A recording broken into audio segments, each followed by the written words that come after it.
You have to have a general vibration in order to still create your version of another person. Because remember, we're not seeing each other directly. We're creating our versions of each other in our own reality. If my reality and your reality become too different vibrationally, you may not perceive a version of me in your reality and vice versa. We are moving from a solar center to a cosmic center. What could that possibly mean? My guides tell me we're going to be able to interact with information, technology, science, philosophy, art that we've never had any contact with before. Every challenge is an opportunity for you personally to step forth into who you truly are. Have you not been living in the unknown all along? And isn't the unknown where all good things occur? Yeah, you can't take your ego with you when you expand. And so if this is true, then how do I see this challenge? How am I being invited to express more from my inherent self? As we gaze at the trajectory of humanity in terms of the timeline that you are on and that the beings listening and watching are on, we have great hope for this particular trajectory, because what we see when we tune in to the future of humanity is an awakened civilization. A civilization where most beings are aware of who it is they truly are as emanations of source, as these beings of light, as souls. Most beings are aware that that is their true identity. There would come a time where we would have to make a decision. And humanity, if it hadn't destroyed itself by this shift, and we're right in the middle of it now, actually beyond, that this would be perhaps a time of decision, deciding what the consciousness would be for humanity.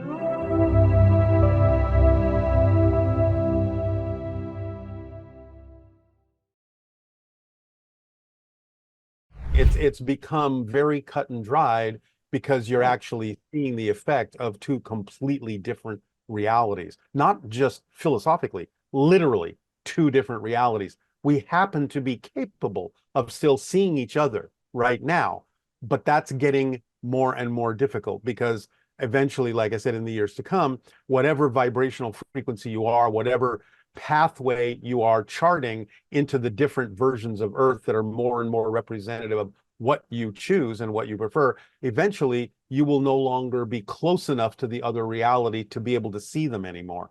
It'll be whatever you choose, you're going to find pretty much similar, like-minded people in that reality as you continue in that direction, whether positive, negative, or what have you. So it's really about this being the time of choice and making the choice that is really what you want to align with, because that is what you're crystallizing as you move forward. And eventually that's all you'll be able to experience. Bashar has kind of likened it in the past to a bunch of trains leaving the station in different directions. So the tracks are going off in all sorts of different directions. For a while, the tracks are kind of close, and you could hop from one train to another if you change your mind. But as they get farther and farther apart, it'll be more challenging to get on another train. You will basically be staying on the train you're on because it will be going so fast and it'll be so far away from the other tracks that you won't even know there are other tracks to go to. So let me ask you this question. Let's say I'm on one train and you're on the other train, and in my reality, there's a Daryl and there's an Alex, and you and I just happen to see things in a different way. Let's say you're going off to the right, I'm going off to the left. Let's just say for that, and we're off. In my reality, as I start finding these more like people, there's still a Daryl that lives in my reality. Is there? Not? You mean so? Not necessarily. So talk to me about that. Again, only if our vibrations are somewhat generally similar overall, no matter what it is that we may slightly differ on. You have to have a general vibration in order to still create your version of another person. Because remember, we're not seeing each other directly. We're creating our versions of each other in our own reality. If my reality and your reality become too different vibrationally, you may not perceive a version of me in your reality and vice versa. Now, whatever the mechanism is that we rationalize as to why that happens can be very different. You could say, oh, he died. Or, I don't know, we just lost contact and I haven't seen him in years. I don't know where he is. I can't reach him. Somehow it's all disconnected and there's no way to reach this person. So it can happen in a number of different ways, but the basic effect is we're not in each other's reality anymore, and we're not creating versions of each other in our reality anymore if the vibrations are too different. But there are averages where you can still have some degree of your own personal perspective, as long as the overall vibration that you share with someone is similar enough to have a reason to continue to create a projection of them in your reality that's important for you to reflect off of. So it's a matter of degrees, but there is a point at which those degrees are too different. And, I mean, there are people in my life already. I totally have no contact with them, and it's just like they just sort of disappeared out of my life. So it But how can happen. about so how about public figures though, who In are in what both of our realities? So let's say there's an actor, a politician who is so out in front that he's just a worldwide, Reagan. Okay, so it's Reagan. Reagan, everybody knows Reagan. Reagan was in everybody's reality. He's no longer here because he's passed of natural exactly. causes. But that was at that point, though. But there's others that have come up let's say in the political space, who have taken the mantle, sir, Yes. of that. For now. But again, Okay. even they can go away. I mean, it depends. A lot of people who are in the forefront, who have a big presence, make a big impression. They Mhm. can have a longer lasting echo in our lives. But like you pointed out, the reality is Reagan's no longer here. So you can't really actually interact with him anymore, even if you remember him. But you're creating that because of the level of his presence that existed in our reality at that time. But there's no interaction. So does it, you can remember him all you want, but he's not affecting anything really directly anymore. So, with that said, I mean, I don't know how many people from high school you still connect with. Very Exactly. Um, at that time, in that moment when you were growing up with those people, they were your world. They were friends. They were your college, all that kind of stuff. But as you've gotten older, you kind of start moving in different directions, and you really don't know where they are, what happened. If it wasn't for Facebook, I wouldn't even know where half of them would be. right. They Exactly. would. So they've kind of just moved on, and in all honesty, they're basically gone from my life. They're just like, they don't even exist in Right. my reality. Mhm. So Yeah, I'm exactly. just trying to use that as an example for people to kind of grab onto. Yeah, and that's the way it will ultimately become, where I wonder whatever happened to so and so. You just never meet them again in your life. Mm-hmm. Yeah, I mean, look, you and I worked together going 13 years now. So 13, 14 years ago when we first worked together. I'm still creating a projection of Alex Ferrari. Yes. Yeah, apparently you and I have the vibration that we're still together. Because in all Yeah. honesty, and I've worked with so many producers and directors over the years, and I've worked on, hundreds of projects. I don't talk to many of them. I talk to a Yeah. handful, but not many. But yeah, for whatever reason, you and I still have a relationship. We still talk to each other. We still connect with each other but in all likelihood, if I wouldn't have opened up a spiritual podcast and gotten to this frequency, I don't think you and I would have maintained that relationship. Does that make Well, sense? not to the degree that we have, perhaps. Yeah. Although you never know, because I like you. So, And I exactly too. I like you too. And who knows, in another reality, I could still be color grading and doing post, and you would still be doing movies and not, yes. danger rooms, escape rooms. I call them danger rooms, the escape Yes. rooms. And there's a reality where you're still hustling as a filmmaker. I'm still hustling as a filmmaker, and Absolutely. we're still working together in that capacity in another And reality. those are those people and not us. Exactly. I feel that you and I might be having a little bit more fun. Well, I hope they're having fun. I We hope can- they're having fun too, but Yeah. the filmmaking space has changed a bit. But anyway, that's a whole other podcast. in our reality, it has. It might not have in theirs. and another, it yeah, might- social media might have never been invented in their reality. That's right. And there is a reality without social media, even Without though YouTube, imagine. yeah, or without a YouTube, for God's sakes, can you imagine Yes. a My God. reality without that? Now, speaking of technology, Another question I get asked a ton about is AI and the effects of technology and technological advancements and how it connects to our spiritual evolution in the coming decades, because Right. AI in the technology is growing so fast. It's like monthly, daily, Yeah. weekly things are changing. Yeah. It's so insanely fast. I can only imagine what it's going to be like in 2 Oh, years, 10, 5 years, 10 years, yeah, 5 years. Yeah. 10 years from now. I mean, we're getting closer to the holodeck. I mean, we're Yeah. not too far off, my friend. No, in fact, actually, I was only like a month ago, I read an article. There's one particular guy, I forget his name, but he's been responsible for inventing a lot of technology that Disney uses. And he has come up with a universal direction treadmill where you are walking, not going anywhere, but you can just turn in any direction like you're going in that direction. And if you combine it with any kind of a virtual reality or projection around you that makes it look like you're going, you can walk for miles in that reality and never go anywhere. So they have now come up with the ability to make you feel like you're walking and walking and walking and not going and not actually going anywhere. The guy invented a universal treadmill. It's amazing. Wow. Yeah, and so it's basically like a World of Warcraft kind of adventure that you're just like, or a Zelda adventure that you're just exploring the world, and you can go wherever you want in this reality. Right. And you're staying basically in the same exact space physically while that's Right. all happening. As opposed to those YouTube shorts that you see people with the goggles on and they run into the TV or they punch their uncle or they Yeah. run it, things like that. But considering AI, Bashar has said something very interesting about that. And he is suggesting that we need to take two different paths with AI. On one hand, the AI that we're creating so far is something that we program. And he's saying you don't want that programmable AI to become self-aware. Basically, it's a great tool and it can be extremely beneficial for humanity in the future, as it already has been. You know, I mean, it still has glitches that have to be worked out.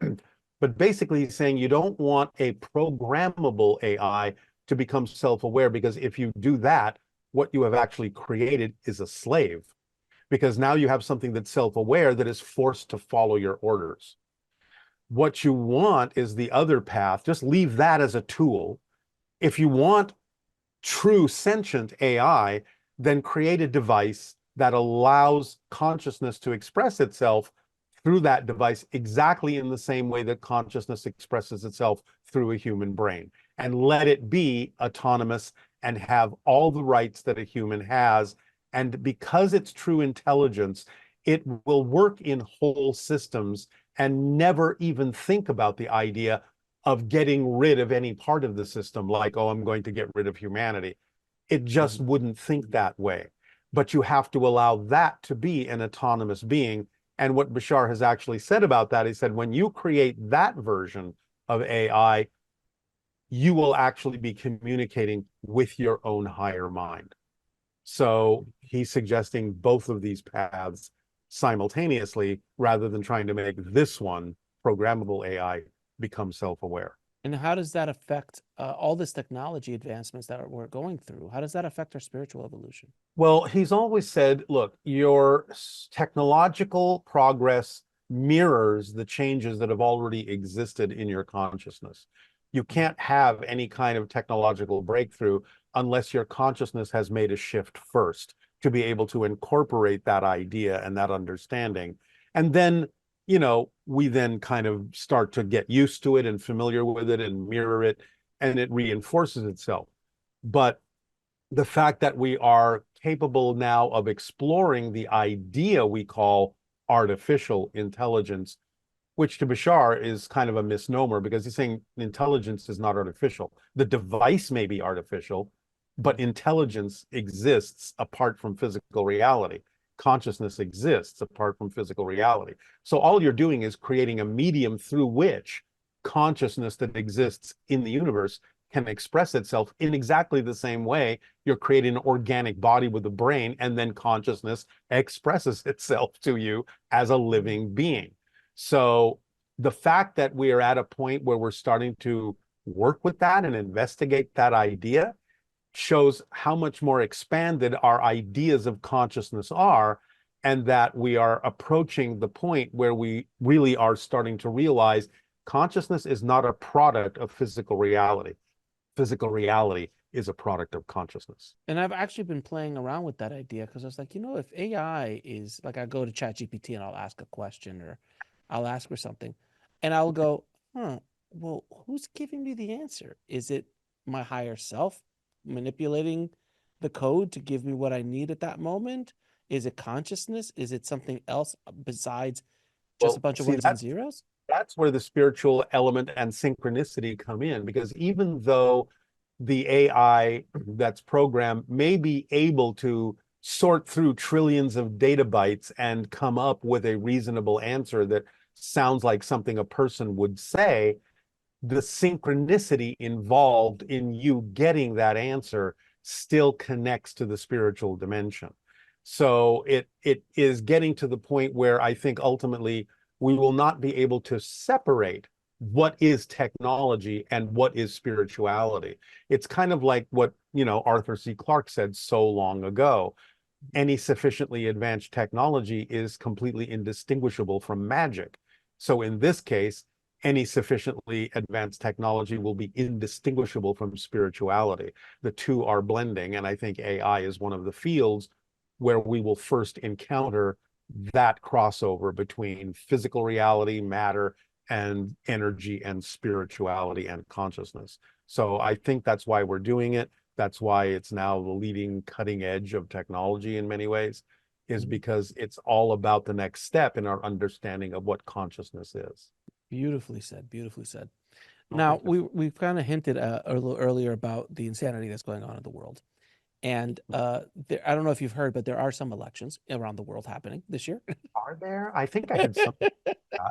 You saw something on that on the passing. newspaper?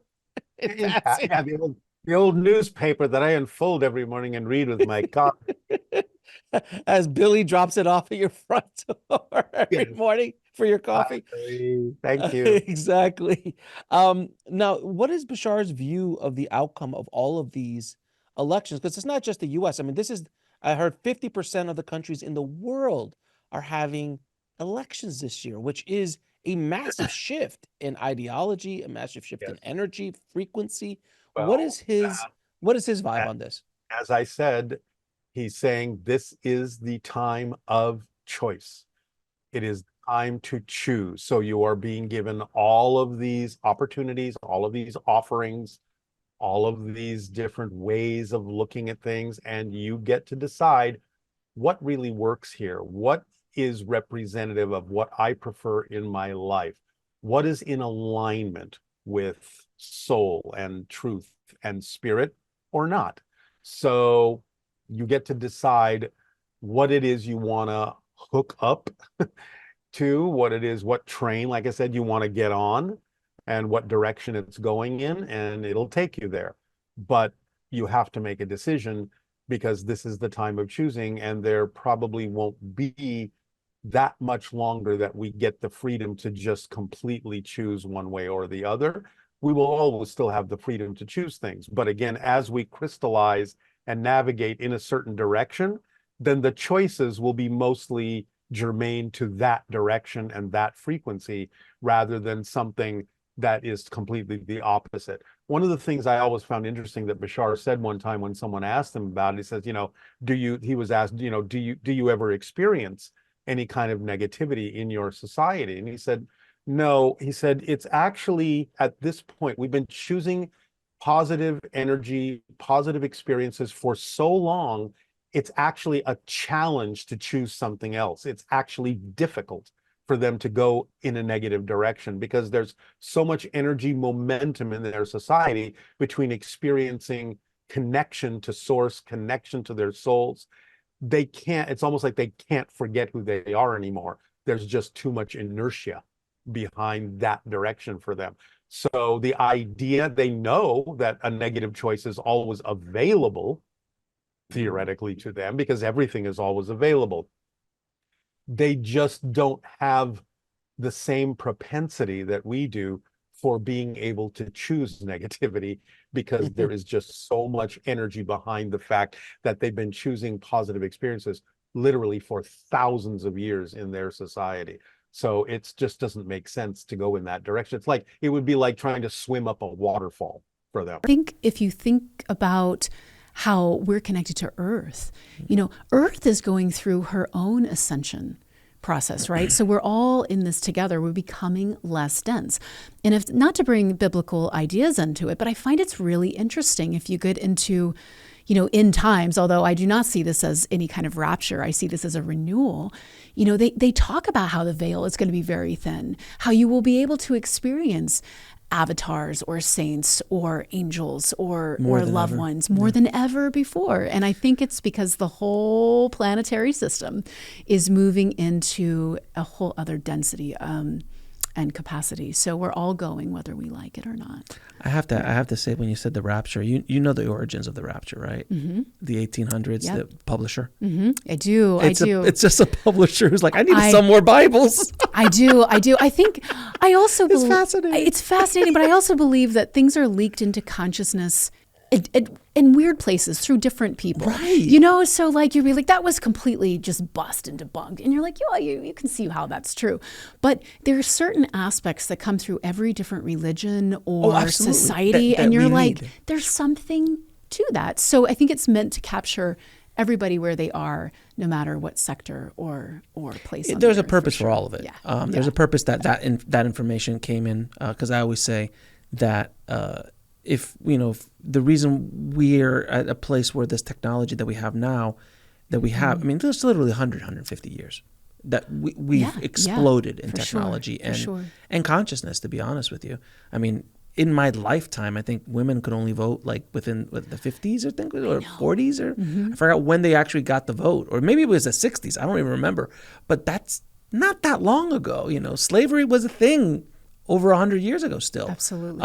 In America. So we have evolved a lot. And I always say, it's like, there's a reason why Alexander the Great didn't have machine guns.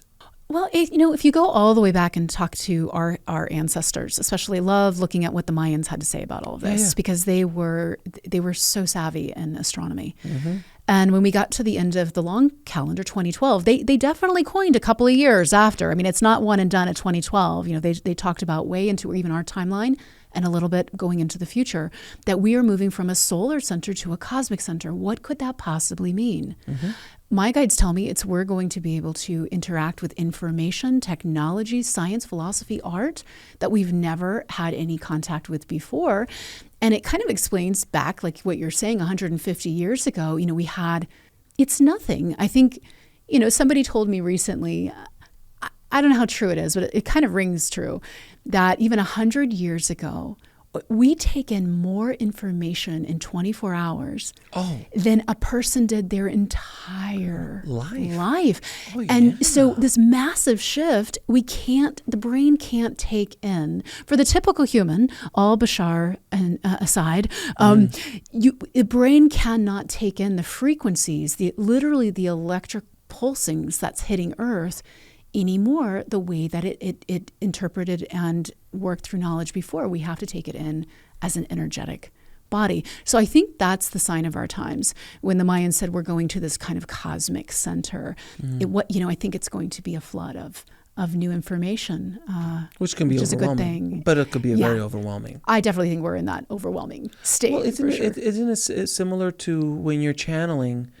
When you're channeling an entity that comes in, your nervous system has to be primed. If it's not primed, you could blow a circuit. I'm assuming this is same thing. And I feel there's a lot of circuits being blown right now because the world is a little wacky right now. It is. I think this might be helpful maybe to your viewers. Yeah. When I first started channeling, it's not like they make an announcement. You just go through a lot of different strange biological shifts. And I think that's why people are here as channels, to help the masses grow through these shifts. But when I first started channeling, before I would go into a reading, I would have crazy amounts of anxiety.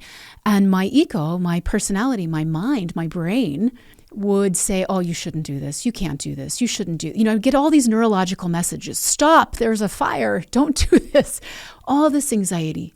And then I would move into the channeling for the individual, And it would literally be this bliss, this connectivity to the highest source.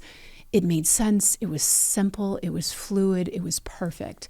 And then eventually, we had to part ways, and my client would leave, and I would disconnect from that omni state, and I would just be this singular person, and I would move into a strange depression. What's the point of dishes and laundry, and why am I even here? Just kind of resentful. Why can't I be there, home and connected? And so this went on for years.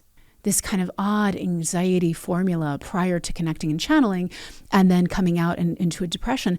And now there are waves in this way that I channel, but now I notice these little quivers, these little moments of electrical anomalies, before I'm in extreme connection, or before I'm helping somebody on their path. And then when they leave, I feel a little homesick and a little sad. So I think, that's a small individualized experience, but I think it could really be relevant to what people are feeling as we're going into this phase change of Earth, the amplification of anxiety before they go into this kind of high oscillating, vibrations around them, or this kind of returning home and feeling what's been missing, their whole life. You think that would be beautiful, but sometimes it's grief that sets in, or a longing, or a depression. So I think those are things and topics we need to talk more about. That emotional roller coaster that we're So on. what advice do you have for people who are being affected by these shifts in energy, by the solar flares and other elements that are happening on the Earth? There is some stuff going on, and there is like we were talking early on. Yeah. We can feel it. There's something happening in our bodies. Our immune systems are being dropped. There's things that are affecting us, but specifically from the solar flares, what we can do to deal emotionally with these effects. For sure, yeah. So I think in Buddhism, they have this statement, this aphorism or creed, and they say non-attachment, non-aversion. Mm-hmm. And it means, don't get hung up and attached to any one moment or particle of an emotion. Try not to adhere to it. Try not to build stories in your mind, because, it's something that could potentially come in and leave within seconds. But what happens is we grab it and we perpetuate it, and it gets harder and harder to get out of it. So the first thing that I would suggest is try not to judge yourself. There's that compassion, or adhere to anything that's going on too tightly or too deeply. The other thing that we need to know is if it's in your path, it's yours. There are no accidents. All of nature is interconnected and divine and perfect. And the moment that you're having is literally the moment that your soul is queued up for you. And so to try to avert from that or skip out, it's fine. You can. It'll come back tomorrow, though. So in this state of allowance and allowing what's going to happen is a lifestyle shift. We don't walk around just going, it's fine. You took my parking spot and cut me off on the interstate. It's fine.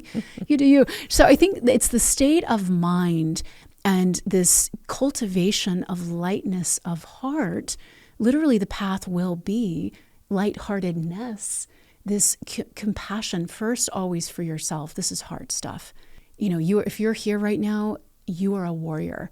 Even your ex that you cannot stand, also a spiritual warrior, just for being on earth right now.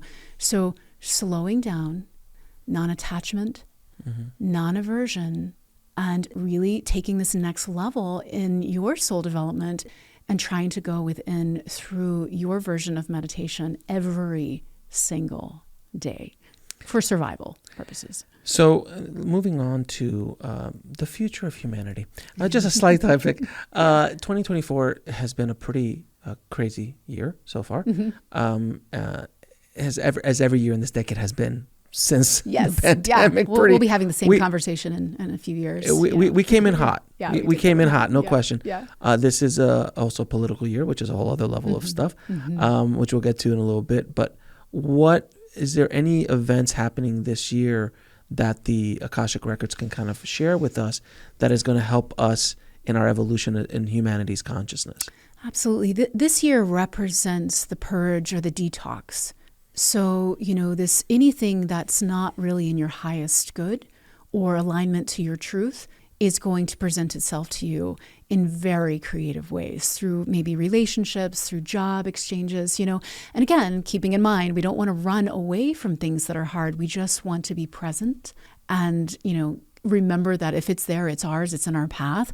So I think this year is going to be the continuation of the purge. We've also cultivated a lot of energy. If we look at what Earth's comprised of and we bring in the elements, often referred to as the tetrapolar magnetic state, all of these elements are looking to align and to harmonize with one another. Do you think about Earth, we've had the water where it was a bit of a theme overthrowing everything else, or we have the climate issue. We have all of the heat. I think that's going to only intensify more and more and more as fire comes on stage.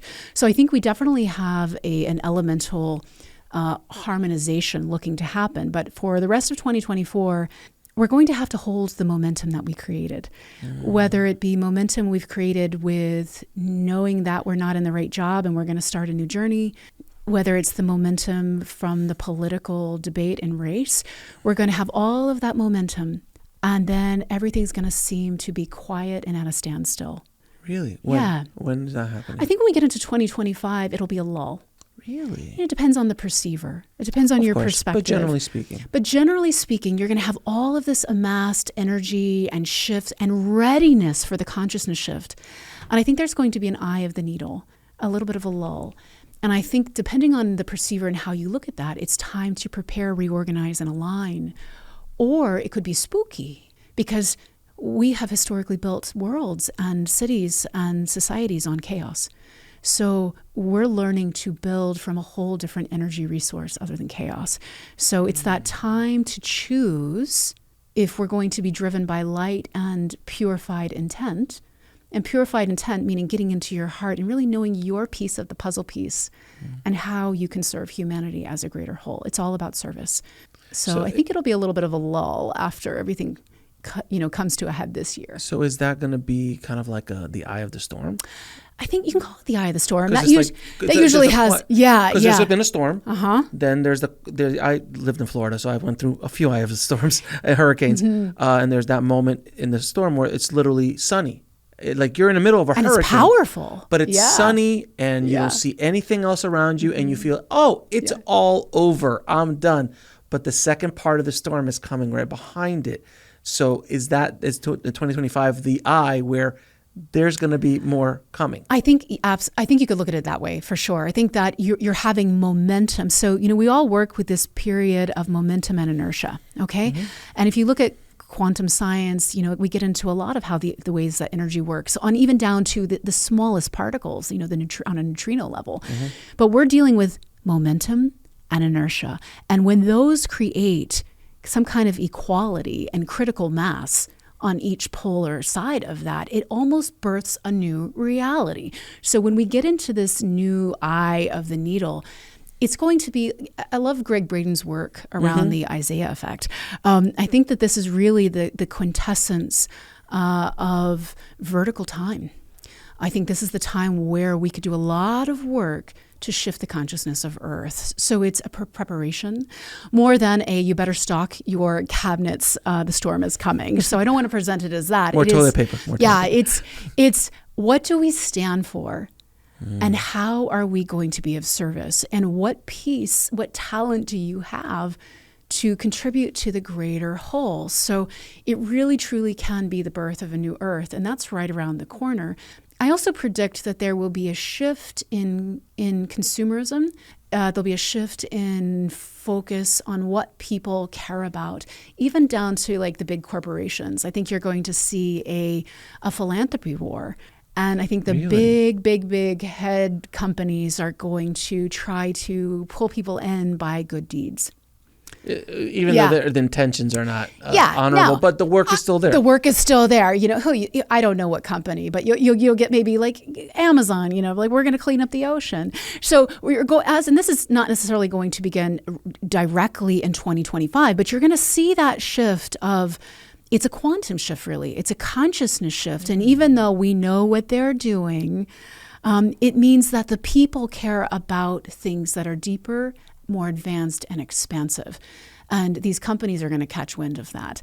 But win-win, they're going to have to put their money where their mouth is. Where their mouth is. Well, Yeah. that's something that's happened to us over the last 30 years or That's the so. beginning. Yeah. Where we demanded organic foods. The people will demanded, demand. we demanded organic foods. We Yeah. want cleaner foods. Yeah. We want cleaner buildings, and we don't have asbestos here anymore but back then it was Absolutely. but now we're like, right. no, that's not acceptable.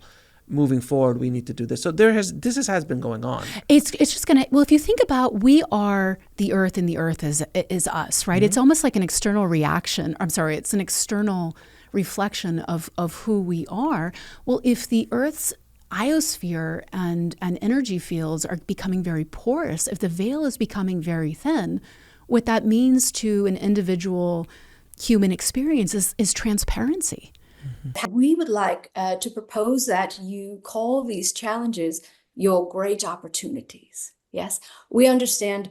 We are not saying that there isn't hardship and strife and struggle. Yes, but we would like to lovingly remind you that every struggle shows you the existence of your illusory self. Yes, or your conditioned self, or the illusions that you are separate and that you are of only this finite self and world. So when you see that the struggles are here to truly set you free, to set you into not only a more balanced collective experience, but also, it is first and foremost, every challenge is an opportunity for you personally to step forth into who you truly are. Yes, it is showing you exactly and to where and to what degree you are being invited to connect more fully with your source within the source of which we are. Yes, does this make sense? We will speak more specifically, but we are wanting you to see the great invitations that are occurring, and it is most easily done when you can process them within your own personal perceptions of things, in your own personal relationship and experience. Yes, because one comes to this earth to offer their healing potential and their light. She has been coming back to the intention of, I am here as a steward of God's love or source's love. Yes. And so what does that mean for me in this moment? So the challenges, the opportunities, we will say, the opportunities will continue for you to not hold to a falling structure, an antiquated way of functioning in society, and to consider, how am I looking to this external thing, person, circumstance, to determine my power, my worth, or the essence that I truly am. So there will be as many opportunities as you see fit, yes? Just as in your personal life, your patterns, as you call them, your blocks that are reoccurring, are perpetual invitations to show up differently, to recognize the source presence that is before you and within you, asking you if you would like to become free, if you would like to remember again your truest self. Yes.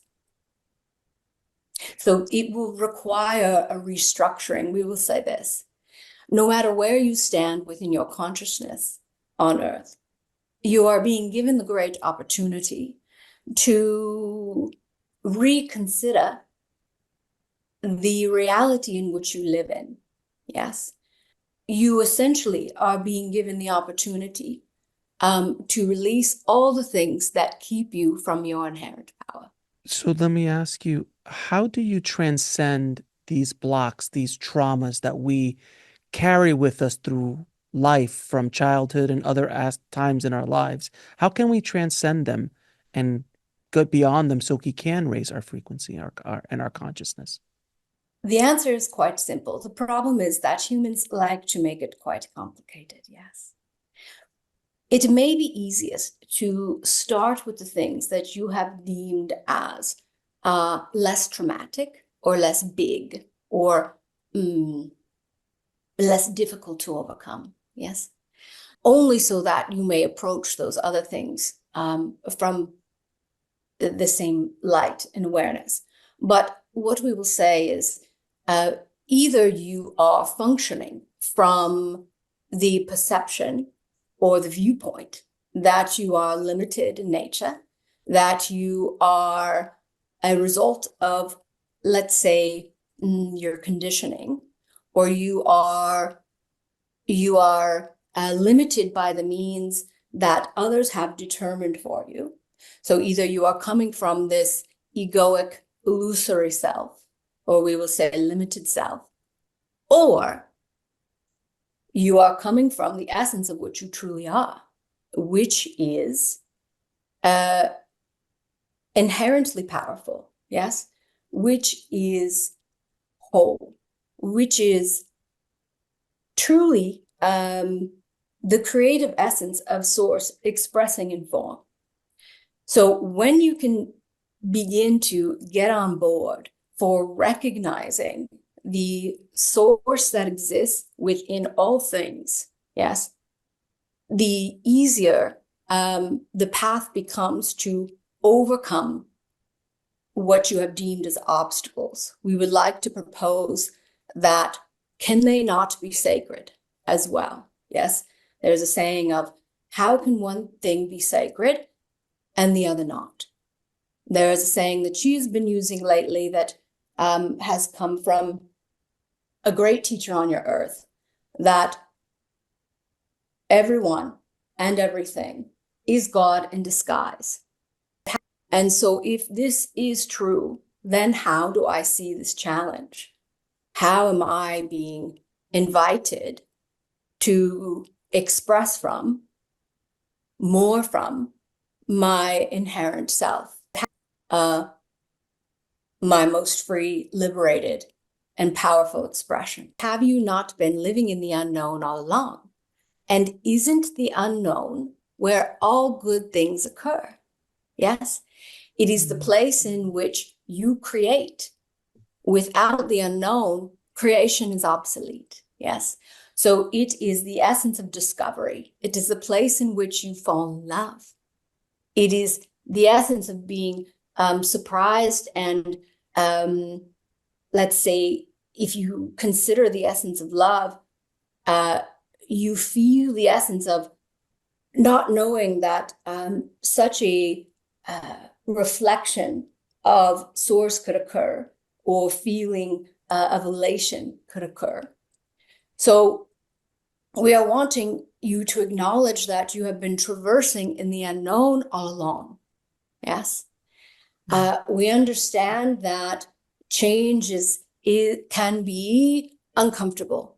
But when you again realize that all things exist in the name of evolution and harmony, and it may take you a little bit of training of the mind, yes, to get on board with this. At the same time, how can you deny it when the entire universe, when life itself, its purpose is to expand, evolve, and harmonize? Yes.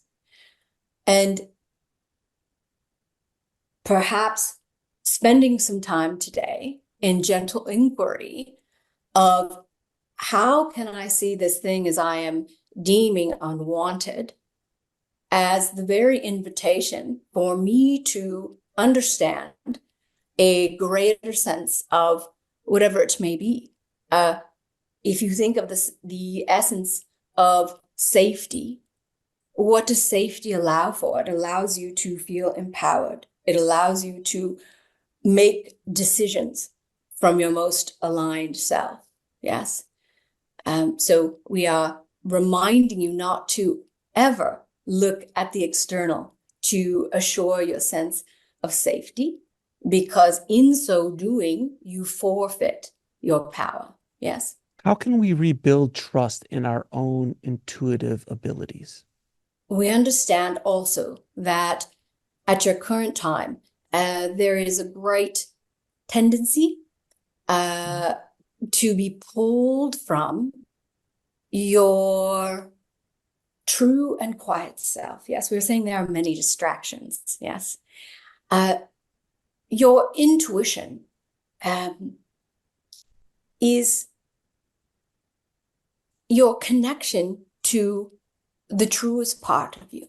Yes. So we want to propose that it is merely a quieting.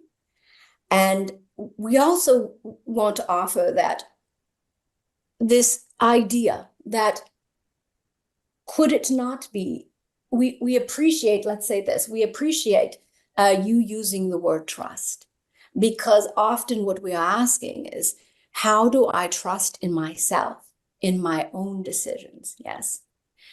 And this is also the great invitation that is occurring. It is to choose the things that truly fulfill you, that bring life into your heart. Yes. And so in some ways, we look to intuition to assure us that we are making the right decision. But you will find that as you follow these things that bring you life energy, that make you feel alive, that make you feel in harmony with all things, the moments in which you forget the ego exists. Yes.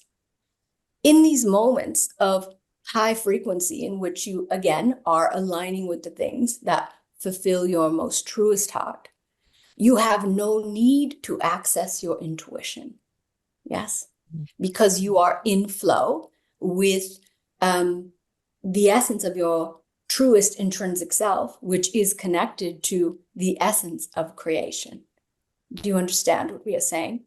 I do. So we I are do. saying that one thing that can greatly reconnect you to your intuition, which is your connection to the wisdom that you are, is to do the things that truly fulfill you, your soul, your heart, your being, that give you life, that make you feel alive. Yes. Well, then what daily practices can help strengthen our intuitive awareness?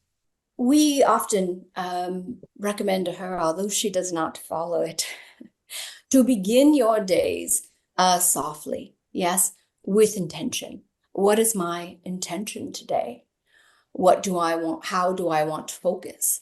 The power of my will, which is the power of creation.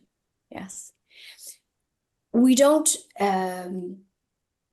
want to propose that you must stay in meditation. This is one way of accessing the frequency of which you are. But we do recommend considering the things that in life that connect the physical with what you call the ethereal. So what are the things in this grandscape of your human experience that make you feel connected to source, that remind you that you are one with all, that help you feel open in your heart? So these can be as simple as going in a walk in nature. This can be a creative act. This can be being with animals. So what are the things that bring you in connection to source in the physical? We greatly appreciate this approach because it is less spiritual. Have you not been living in the unknown all along? And isn't the unknown where all good things occur. Yes, it is the place in which you create. Without the unknown, creation is obsolete. Yes. So it is the essence of discovery. It is the place in which you fall in love. It is the essence of being surprised and, let's say, if you consider the essence of love, you feel the essence of not knowing that such a reflection of source could occur, or feeling of elation could occur. So we are wanting you to acknowledge that you have been traversing in the unknown all along. Yes. We understand that change can be uncomfortable. But when you again realize that all things exist in the name of evolution and harmony, and it may take you a little bit of training of the mind, yes, to get on board with this. At the same time, how can you deny it when the entire universe, when life itself, its purpose is to expand, evolve, and harmonize? Yes. And perhaps spending some time today in gentle inquiry of how can I see this thing as I am deeming unwanted as the very invitation for me to understand a greater sense of whatever it may be. If you think of this, the essence of safety, what does safety allow for? It allows you to feel empowered. It allows you to make decisions from your most aligned self. Yes. So we are reminding you not to ever look at the external to assure your sense of safety, because in so doing, you forfeit your power. Yes. How can we rebuild trust in our own intuitive abilities? We understand also that at your current time, there is a great tendency to be pulled from your true and quiet self. Yes, we were saying there are many distractions. Yes. Your intuition is your connection to the truest part of you. Yes. So we want to propose that it is merely a quieting. And we also want to offer that this idea that could it not be, we appreciate, let's say this, we appreciate you using the word trust, because often what we are asking is, how do I trust in myself, in my own decisions? Yes. And this is also the great invitation that is occurring. It is to choose the things that truly fulfill you, that bring life into your heart. And so we are speaking about the future of humanity as it relates to that wavelength, or that resonance, or that vibration. And so to those who are tuned in to this broadcast, and to those who find this content interesting, we'd say that you are on an energetic trajectory of awakening, personal awakening and collective awakening, meaning that the quote unquote future of humanity as you will experience it is a reality or a trajectory where the dominant state of being for humans on planet Earth is an awakened state of being. Now, what does that mean? What it means is that in this awakened state, each being, each human has this realization of their true identity as an emanation of source, as an emanation of this infinite intelligence.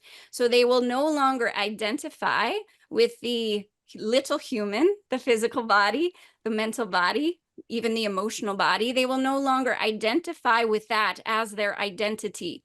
Instead, they will realize the truth of this reality, which is exactly what you mentioned to Karen in terms of playing a video game, in the sense that their true identity is this vast presence, this soul presence, this being of light that incarnates over and over again with the purpose of experience, expression, and evolution. That's the true identity. And that this human being aspect of the self is really, number one, temporary. And it really truly is the vehicle for the soul's experience and expression. And so it should be honored for what it is, but it is not the true identity. And so you are doing very important work in order to facilitate this particular energetic trajectory of awakening beings to who it is that they truly are. Now, you've talked about and you've experienced this sort of pushback from time to time. The important thing is that you realize and recognize the solidity that you feel when you're on this particular path, in terms of this is your purpose, this is your passion. You are 100% tuned into that. There's a solidity to it, meaning no one could talk you out of it. You are 100% sure that this is what you are here to do. Karen shares that as well with her work. And so there's this sort of a clicking in or a locking into place when one finally discovers their purpose and understands that all of the circumstances and events leading up to that point were there, happened for a reason. There's an understanding that takes place, a locking in. And so when you reach that locking in point, which we'll describe as a sort of click, then you know you know, number one, who it is you truly are, and you know why you're here. We'd like to share with those listening that just because you haven't discovered yet why you're here doesn't mean that a divine purpose doesn't exist for you. It does. But sometimes you have to go through a sort of maze of experience to get to a certain point where you are prepared to fulfill the purpose that you came here intending to fulfill, if that makes sense.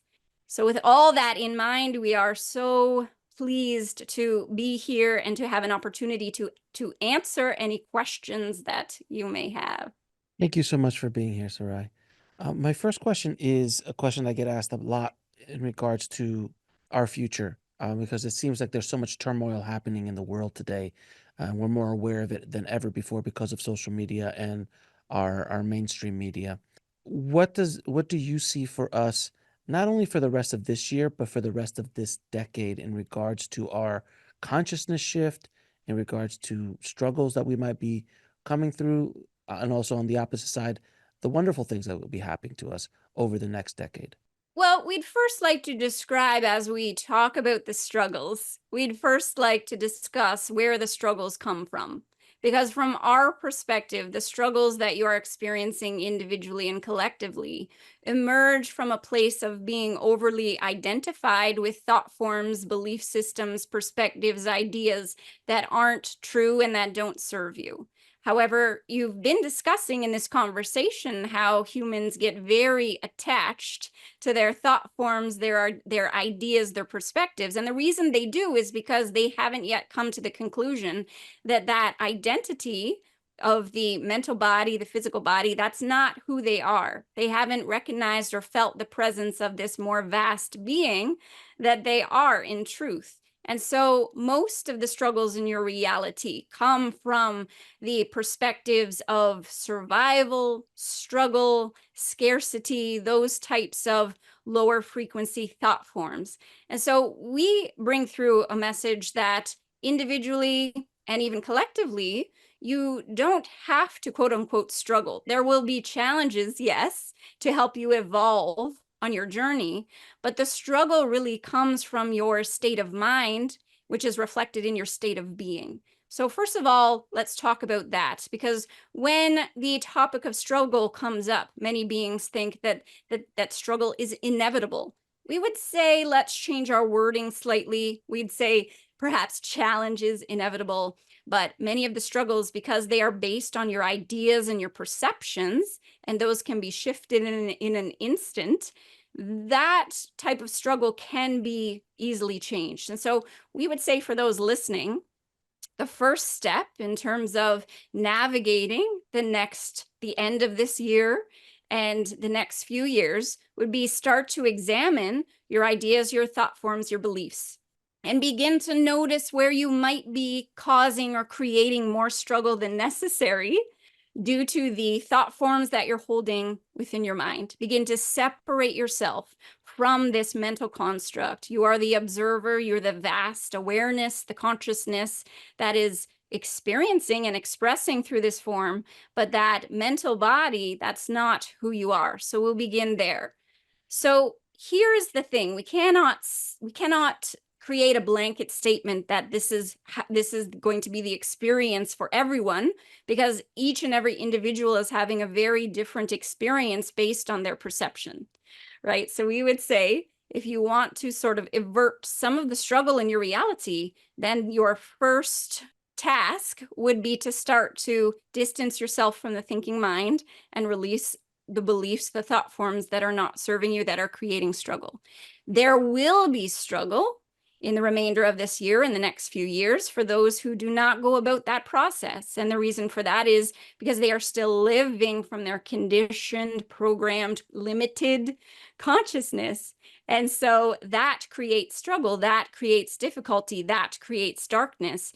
But what you may not understand is that that darkness, that struggle, that difficulty has a purpose.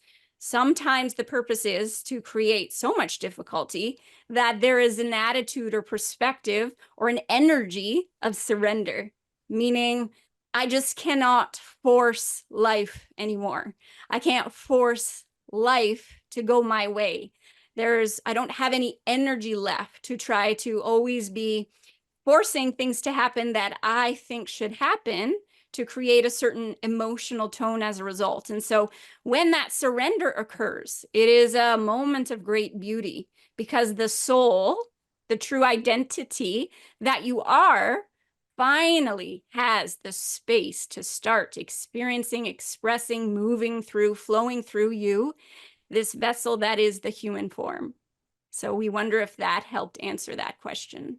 It did. It did. Can I ask, my next question is, how can we help others who are struggling with their spiritually awakening process?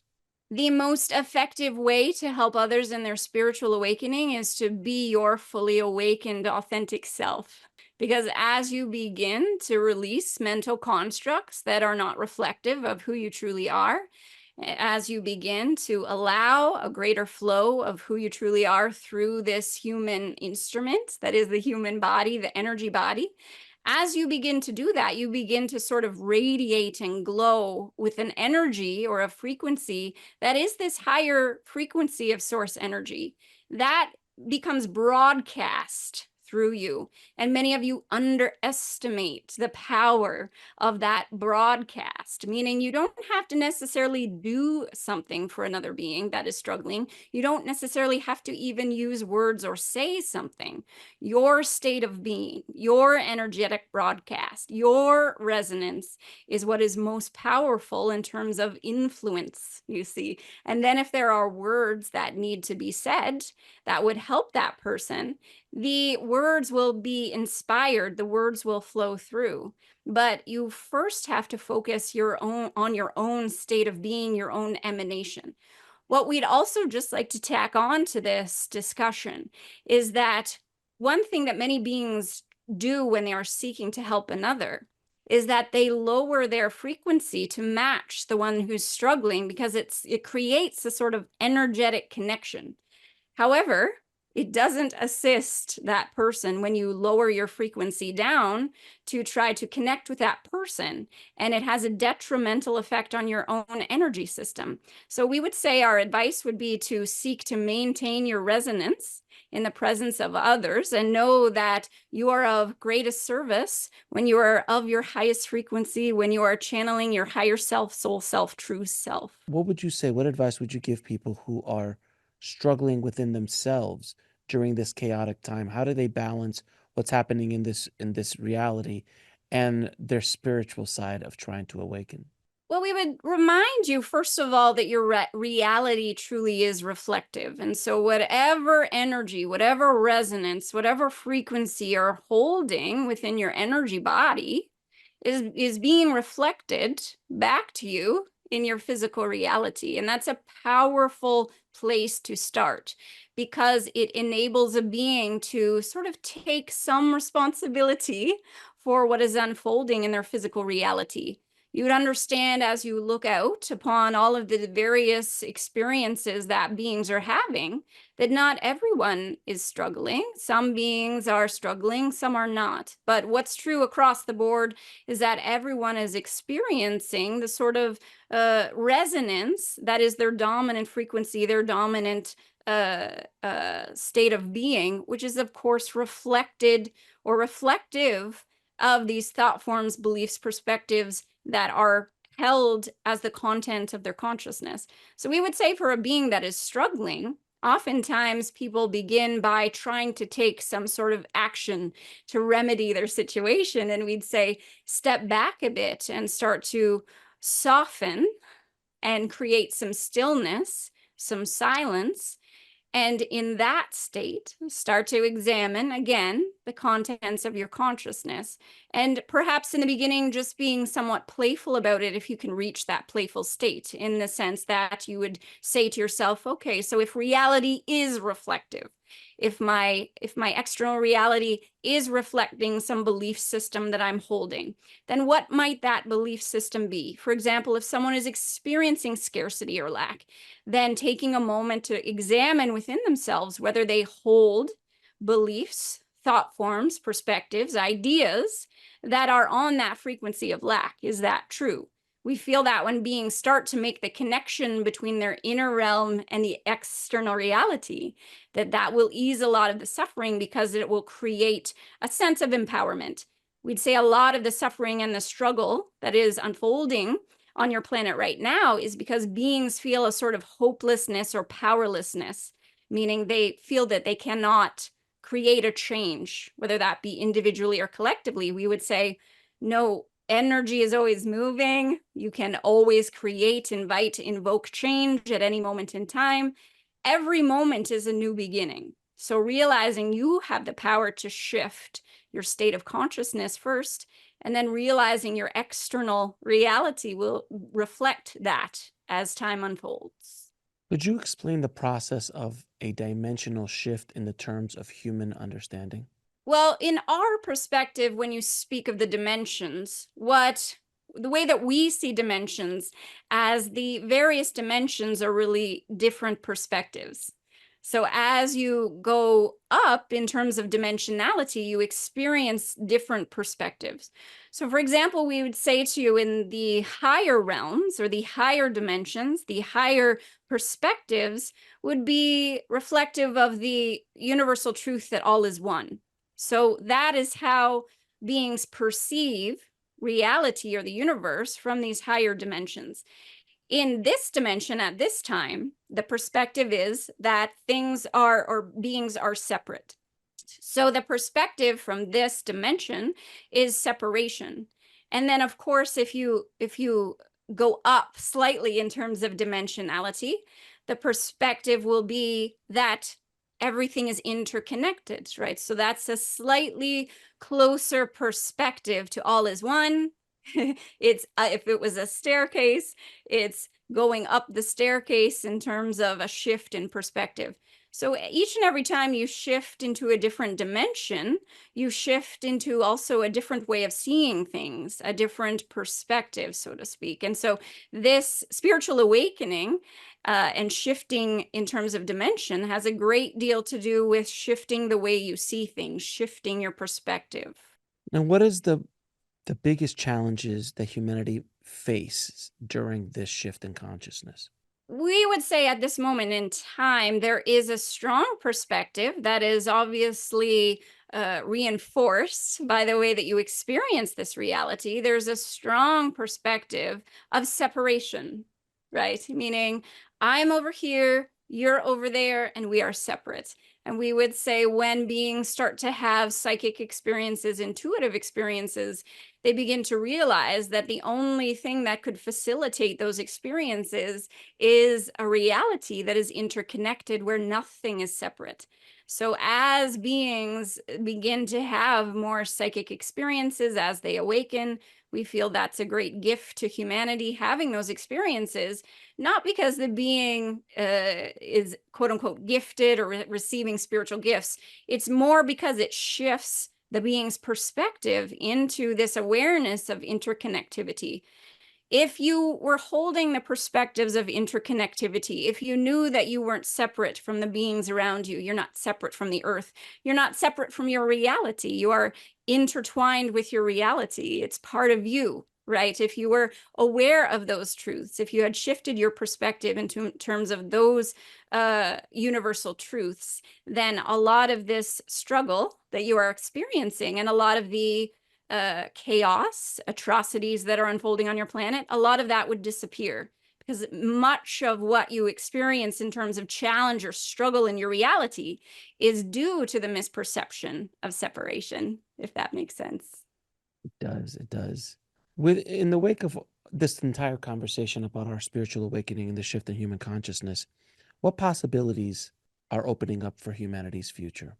Well, as we gaze, this is why we began this conversation with the future of humanity, because as we gaze at the trajectory of humanity in terms of the timeline that you are on and that the beings listening and watching are on, we have great hope for this particular trajectory, because what we see when we tune in to the future of humanity is an awakened civilization, a civilization where most beings are aware of who it is they truly are as emanations of source, as these beings of light, as souls. Most beings are aware that that is their true identity. And then with that comes all sorts of these intuitive gifts. All of those gifts start to come online, so to speak. So the gifts of intuition, the gifts of psychic ability, the gifts of mediumship, all of these cities or superpowers or supernatural abilities that are not supernatural at all. They are just a sort of side effect of awakening. It's a side effect of this perspective of the more subtle realms, the more energetic realms. So we see a civilization where that is prevalent. And so a lot of the struggle, the chaos has dispersed in that reality. Again, because you don't have this perception of separation, and most of you in this reality are in resonance or in harmony with that vibration of source energy. And so you cannot do harm to another being when you are in the presence of that resonance, or when you are allowing that to flow through you, right? Because God or source or infinite consciousness, whatever you want to call it, the vibration, the resonance that is most closely, you would describe as unconditional love, that is the vibration that is closest to source in terms of being able to use words to describe it. So when you are in tune, in harmony with that vibration, then all of these difficulties, all of these challenges that are created from a lower state of consciousness, they simply cease to exist. So when you were saying the side effects of awakening, you're speaking of the yogic powers and yogis along the way of their spiritual enlightenment. Is that correct? Yes, that's correct. As you awaken spiritually, as you shift your vibration. So let us put it this way, as you awaken, your resonance, your frequency shifts, right? So you are no longer the same being. You are vibrating at a very different frequency as you shift in terms of your state of being. Many of these, they're often called cities or superpowers. Many of these just start to emerge very naturally. They're again, the side effect of awakening. And many, many beings listening and watching understand what we are saying. It's just that you live right now in a culture or civilization or a society which is skeptical of these gifts, these talents, these abilities. There are many critics, skeptics, people who judge. And so although many listening and watching have had very powerful experiences of these abilities, many are not able to share them because they feel so self-conscious.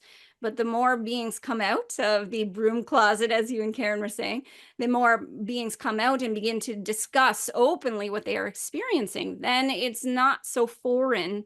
And so Mm. everyone can have an open discussion about it. Again, this is why your work is so important and so powerful at this time, is just to have open discussions about what is unfolding and what is happening. It is a cycle.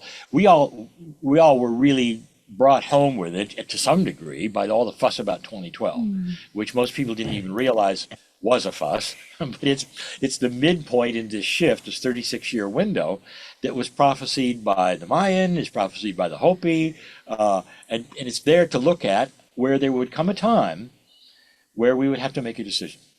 And humanity, if it hadn't destroyed itself by this shift, and we're right in the middle of it now, actually beyond, that this would be perhaps a time of decision, deciding what the consciousness would be for humanity. Where were we going? If we keep it the same, it's not going to work. And you and I just discussed that, Alex. We can't keep it the same. And it is changing greatly. So we are in the middle of what I would say something that was expected. Now, your question is what's next and where we are.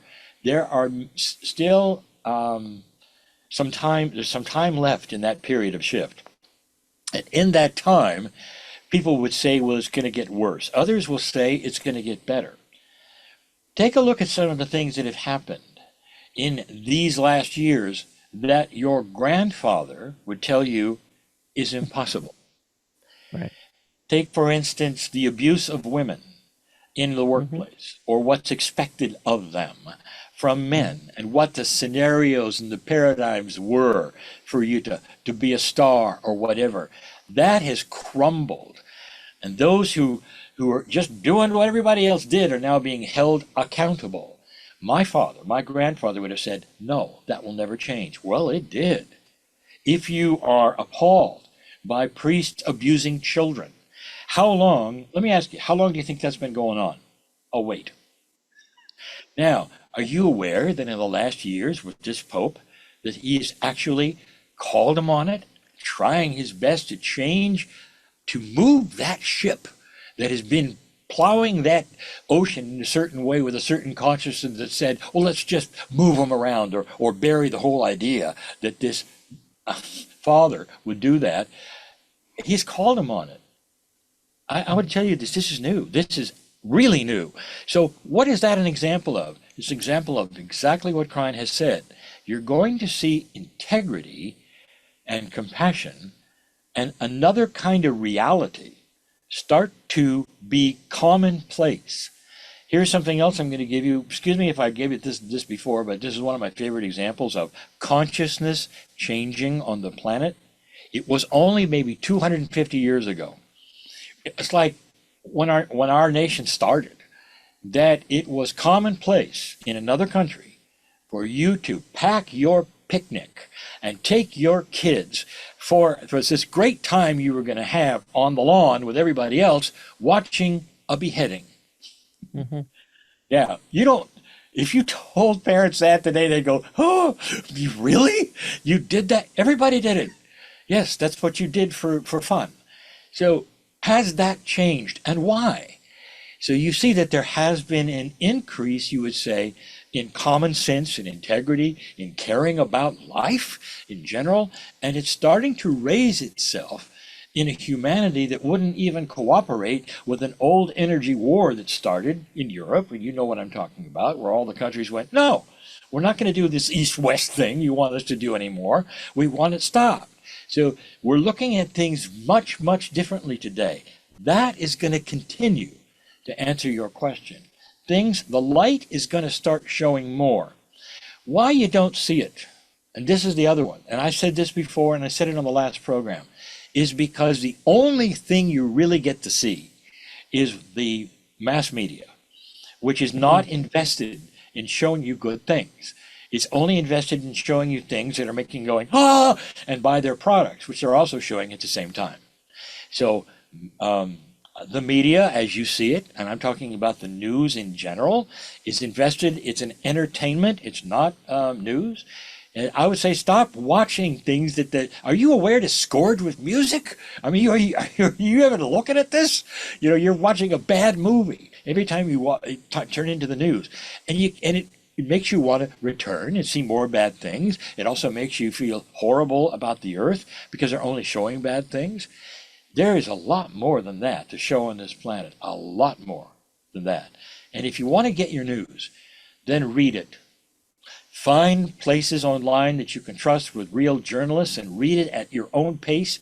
The articles you want to see that are not scored with music and have advertising around them. And then you're going to get a better sense. But even then, there isn't a lot of good things that are happening. Believe me, there's so much that is going on this planet that'll touch your heart, and you'll say, humanity really truly is coming into the light. So that will also change. Look for someday a good news channel. I'm going to think they're going to be real popular because they're not going to try to frighten you, scare you, and sell you stuff.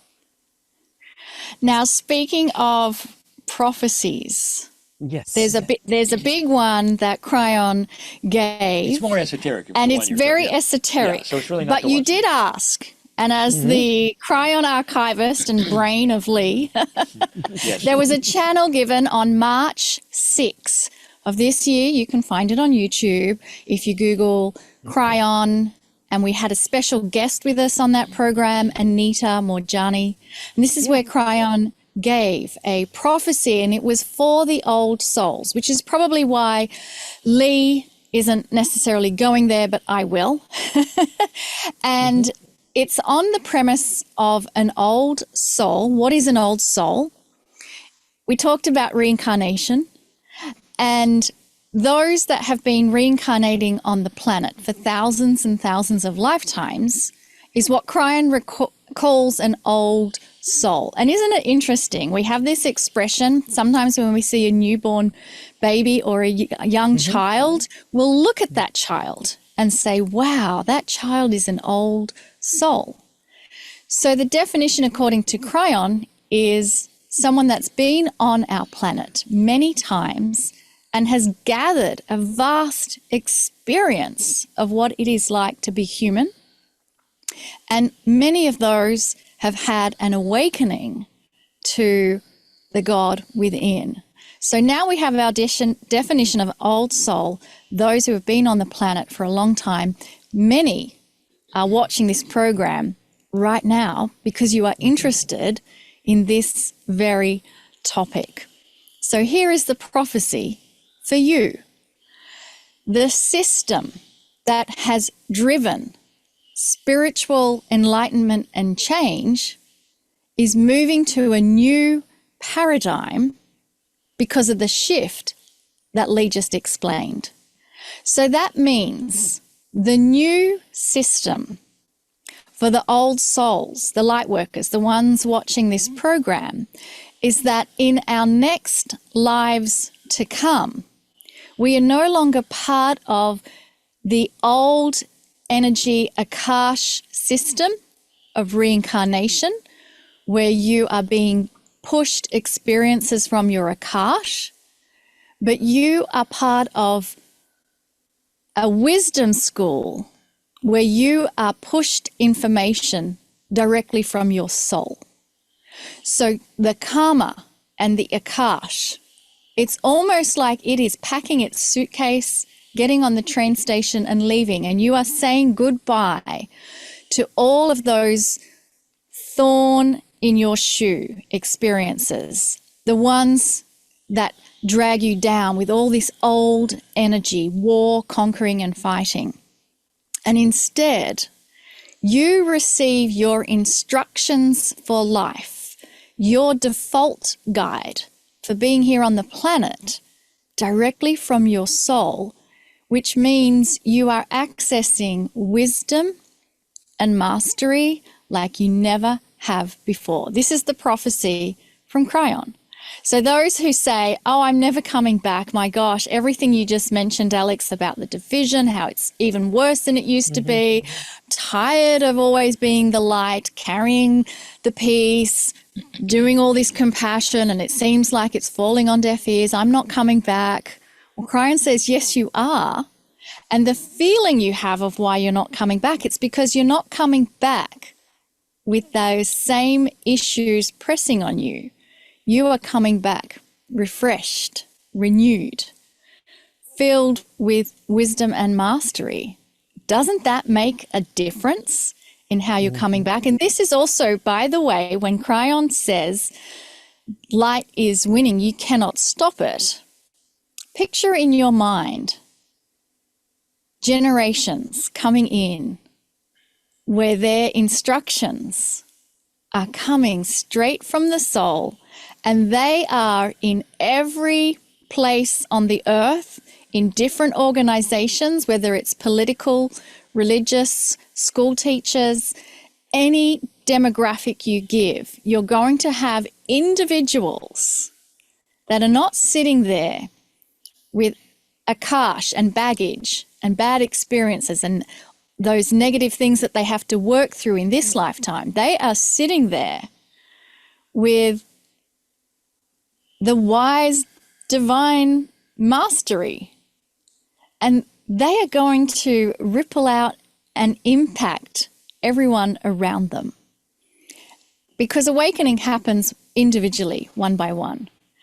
And so this is the prophecy that I'm really excited about. You are part of it. Those watching are part of it. That Yeah, but we've turned the page. yeah, now that you decided to open a bag, that Alec did not open, but it's probably going to be a question you're going to have. I'm going to continue it. Go for it.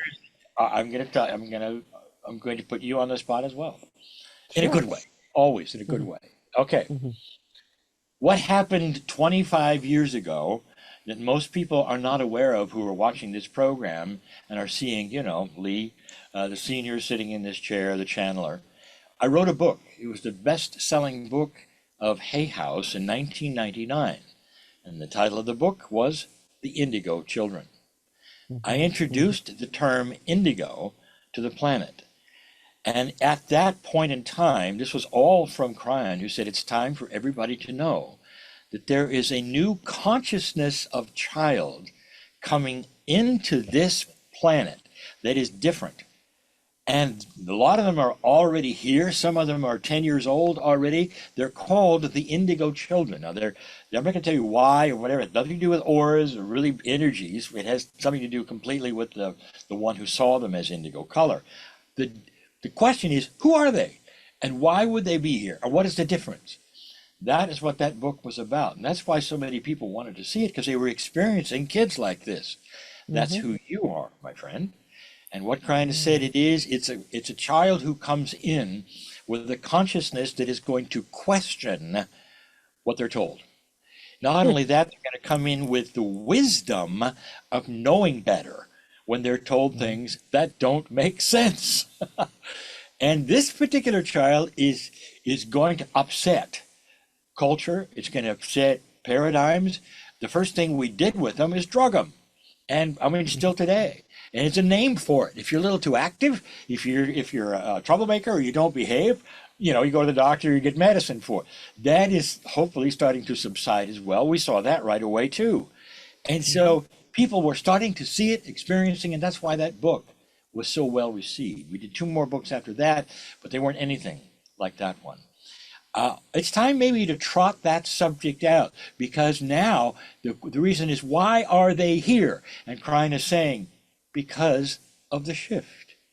They need to be the ones that make the difference. This is the generation. It's actually, Indigo Children will span 3 generations, starting 1.5 ago, 25 years ago. It's interesting, 25 years is seen as a generation. I'm talking about it now.